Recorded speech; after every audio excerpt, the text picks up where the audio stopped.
So ছিল Ramzan day 23। আর আজকের ইফতারটা ছিল আমার জন্য ভীষণ স্পেশাল, যার কারণে আজ একটা সুন্দর স্যুট পরে রেডি হয়ে গেছি, যেটা আমি কিছুদিন আগেই বানিয়েছিলাম। আর এখন একটু হালকা পাতলা মেকআপ বলতে এই মার্সেটিনটা আমার কিছুদিন ধরে ভীষণ প্রিয় যাচ্ছে। কবি কবি হয় আমার কোনো কোনো জিনিস ভীষণ ফেভারেট হয়ে যায়।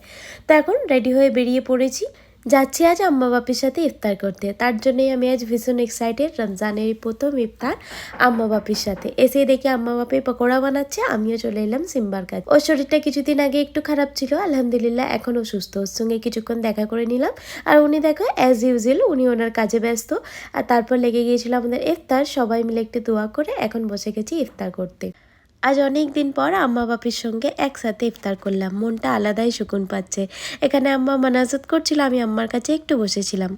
আসলে আমরা চাইলেও আমাদের মেয়েদের হিস্সায় মা বাপের সঙ্গে কাটানো সময়টা একটু কমই পড়ে যায়, তাই না?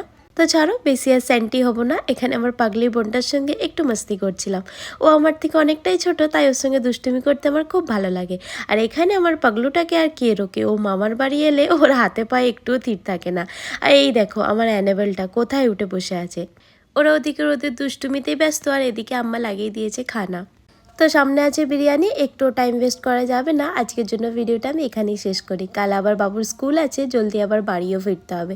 আজকের জন্য ভিডিওটা তাহলে আমি এখানেই শেষ করলাম। দেখা হবে তোমাদের সঙ্গে পরের একটা ভিডিওতে। বাই।